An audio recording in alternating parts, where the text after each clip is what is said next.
جیسا کہ آپ کے علم میں ہے کہ نماز شب ان عبادات میں سے ہیں کہ اولیاء الہی کے مولد پسند عبادات ہیں، اور ان کی خالصانہ عبادات میں سے ایک یہی نماز شب ہے، انبیاء کی، ائمہ اطہار اور اولیاء الہی کی۔ یہ جو نماز شب کا برنامہ ہے اسلام نے ہمیں دیا ہے، یہ معنوی تربیت کا ایک اسلامی برنامہ ہے۔ ہم اگر معنوی تربیت حاصل کرنا چاہیں تو نماز شب ضروری ہے، جو انسان کو معنویات کی وادی سے نزدیک تر کر دیتی ہے۔ نماز شب درس خود سازی ہے۔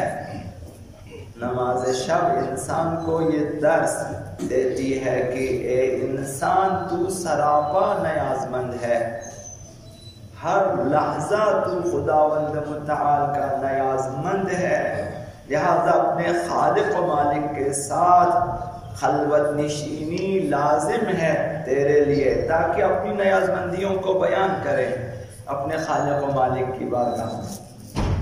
نماز شب نہ صرف دنیا میں، 3 عالموں میں کارگر ہے، عالم دنیا میں، عالم برزخ میں اور عالم آخرت میں۔ ان تینوں عالموں میں انسان کے لیے مفید ترین اعمال میں سے ایک یہی نماز شب ہے۔ یہاں سے لے کر قیامت تک برزخ میں رہنا ہے، اور برزخی زندگی ہمارے اعمال کے حساب سے ملتی ہے، تو برزخ میں بھی اچھی زندگی کے لیے اچھے اعمال کی ضرورت ہے۔ نماز شب دن کے گناہوں کو رات میں پاک کر دیتی ہے، کہ انسان دن میں اس کی زبان سے، آنکھوں سے، کانوں سے، اس کے اعضاء سے گناہ سرزد ہو جاتے ہیں۔ نماز شب پڑھ لیں، خداوند متعال اس نماز کی برکت سے رات کو اس کے گناہ معاف فرما دیتے ہیں۔ ابا امام باقر علیہ السلام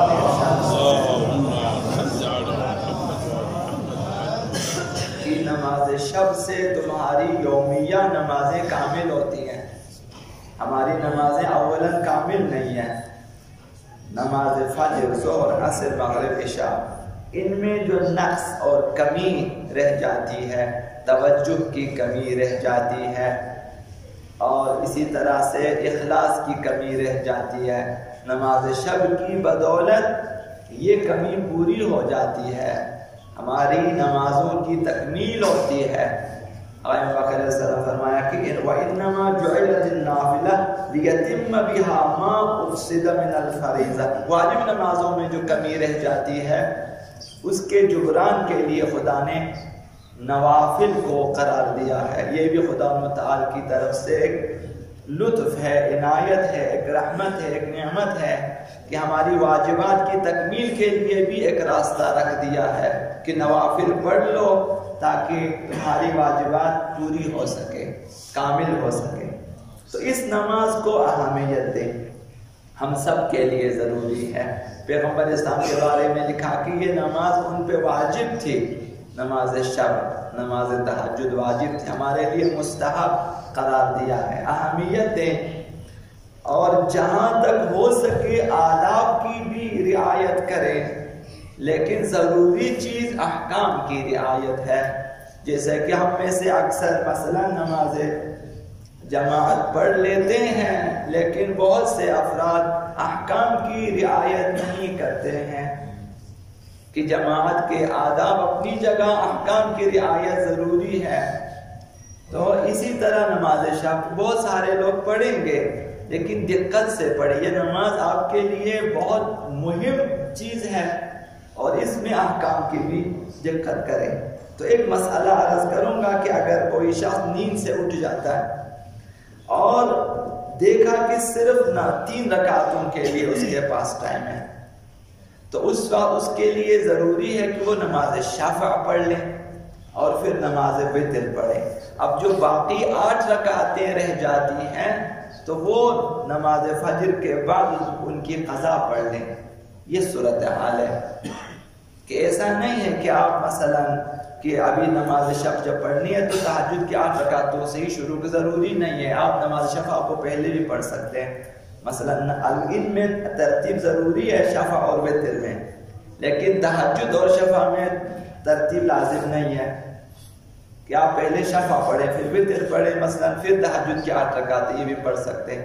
اب جب اگر آخر میں وقت کم ہے تو پھر پہلے شفع اور وتر پڑھیں۔ اسی طرح وتیرہ کا بھی مسئلہ ہے، تو لہٰذا اگر نماز کے لیے صرف 3 رکعتوں کا وقت ہو تو تمام 11 رکعتوں کو شروع نہیں کر سکتا، بلکہ نماز شفع اور وتر کو ادا کریں اور اس کے بعد نماز فجر، اور نماز فجر کے بعد نماز تہجد کی جو 8 رکعتیں ان کی قضا کر سکتے ہیں۔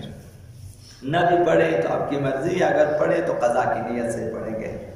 اگر 11 رکعتیں آپ نے شروع کر دی، ایک ایسے وقت میں نماز تہجد کے لیے آپ اٹھے اور اٹھنے کے بعد آپ نے ٹائم نہیں دیکھا مثلا اور آپ نے نماز تہجد شروع کر دی، 4 رکعتیں پڑھی تھی، یعنی 2 نمازیں تہجد کی آپ نے پڑھ لی تھی، پھر معلوم ہو گیا کہ طلوع فجر ہو چکا ہے، صبح ہو چکی ہے، پتہ چلا، تو باقی نمازوں کو 4 رکعت تہجد کی اور پھر 2 رکعت شفع، 1 وتر، ان کو آپ جاری رکھ سکتے ہیں اسی ادا کی نیت سے۔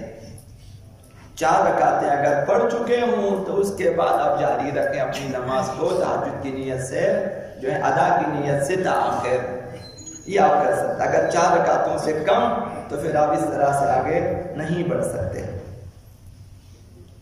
نماز شفع کے لیے قنوت نہیں ہے، یہ قنوت نہ پڑھنا بہتر ہے، نماز شفع میں قنوت نہیں ہے۔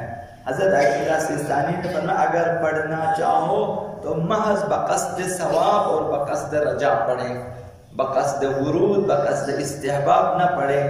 نماز تہجد شفع آپ پڑھتے ہیں تو اس میں بہتر یہ ہے کہ آپ بغیر قنوت کے 2 رکعتیں پڑھیں، اور نماز وتر میں پھر قنوت ہے، طولانی ترین قنوت شاید نماز وتر میں تو انسان کو پڑھنا چاہیے۔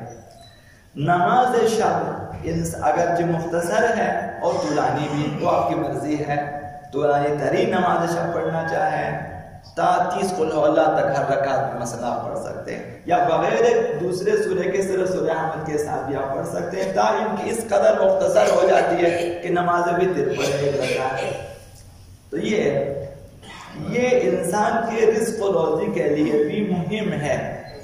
رزق و روزی کی کئی قسمیں ہوتی ہیں۔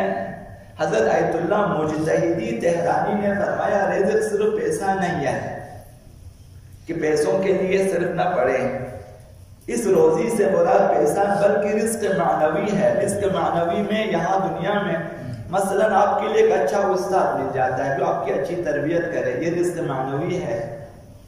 آپ کے لیے ایک اچھا عالم مل جاتا ہے، رزق معنوی ہے۔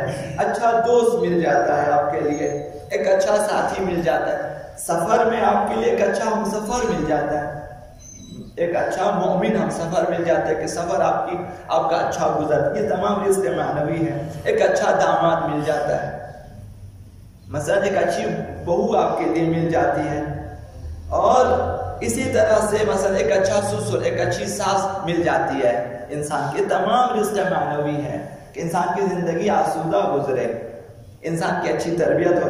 ہمارا خیال ہے کہ رزق یعنی پیسہ آتا ہے، کا کہیں گے کہ ہم نے ایک عرصہ نماز شب ہم نے پڑھی، کوئی ڈالا کا کوئی پتہ نہیں تھا، کچھ بھی نہیں ملا۔ یہ مثلا مہم نہیں ہے کہ رزق مادی ملے یا نہ ملے، اگر رزق مادی بھی ملے گا نماز تہجد کے بعد اگر پڑھیں خدا کے لیے پڑھیں، اس شرط کے ساتھ نہ پڑھیں کہ میری روزی بڑھے، بقصد قربت پڑھنا چاہیے، نہ بقصد ان کی انسان مثلا جو ہے دوسرے شہر ممالک میں قبول ہو جائے، اس لیے مثلا اسی نیت سے زیارت عاشورہ، اسی نیت سے حیف ہے کہ واقعاً حیف ہے، 14 معصومین کو واسطہ دیتے ہیں کہ ہمارا بچہ جو ہے کشتی سے آگے نکل جائے اور پار ہو جائے، اس کے کیس جو ہے جس میں کم سے کم 90% جھوٹ بولے جاتے ہیں کہ ہم فلاں شہر سے، جبکہ اس شہر سے نہیں ہے، ہمارے مثلا شادی شدہ، وہاں جا کے ہم غیر شادی شدہ جا کے ہم شادی شدہ ہے، مثلا بہت سارے وہاں انٹرویو میں جھوٹ بول، اس کے لیے اس قدر دعائے توسل، اس قدر زیارت عاشورہ مثلا ضروری نہیں ہے۔ نماز شب کو پڑھیں، رزق مادی ملے گا آپ کو، لیکن اس نیت سے نہ پڑھیں کہ رزق مادی ملے، رزق معنوی رزق مادی کے لیے دعا کریں، خدا یہ نماز تیرے لیے ہے لیکن میری دعا یہ ہے کہ میری زندگی آسودہ گزرے، لہذا نماز شب پڑھے، رزق معنوی ہاتھ آ جائے، یہ مہم ہے۔ پھر آپ اسلام کی خدمت کر سکیں گے، یہ رزق معنوی ہے۔ نماز جماعت پڑھ سکیں گے، رزق معنوی ہے۔ قرآن کی تلاوت کر سکیں گے، رزق معنوی ہے۔ صلہ ارحام کر سکتے ہیں آپ، یہ سب رزق معنوی ہے۔ عزاداری کر سکتے ہیں آپ، رزق معنوی ہے۔ آپ اس اہل بیت کی خدمت کر سکتے ہیں، یہ رزق معنوی ہے۔ اگر نماز شب نہ پڑھے اور تو کھانے پینے والے سونے والے مولوی بن سکتا ہے۔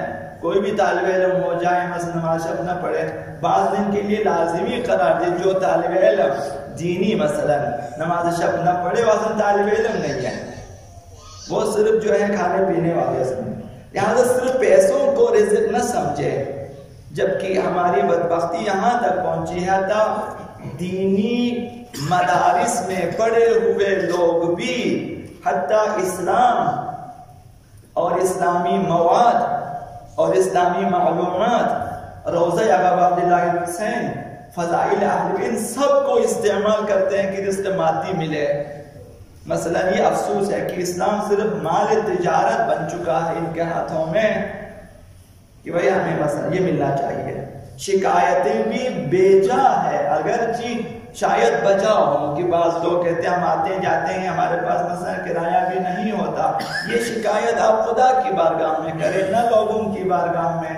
اگر آپ کو پیسے چاہیے، پیسے نہیں ہے، کم ہے خدا کی بارگاہ میں۔ یہ محراب، یہ منبر، یہ مسجد، یہ امام بارگاہ، آپ آ جائیں وہاں خدا اور اہل بیت کے سامنے کہ ہماری مجبوری یہ ہے کہ آپ کچھ مثلا کریں، نہ کہ لوگوں سے شکایت کریں کہ آپ ہمیں پیسے نہیں دیتے۔ تو لہذا صرف پیسوں کو رزق نہ سمجھے بلکہ رزق معنوی مہم ہے۔ توفیق نماز، توفیق مجلس، توفیق جماعت، توفیق دین و ایمان، توفیق توبہ، اور انسان کو مثلا عزت ملے، آبرو ملے، یہ ساری چیزیں رزق معنوی ہیں۔ اور سب سے بڑی بات یہ کہ انسان عاقبت بخیر ہو جائے۔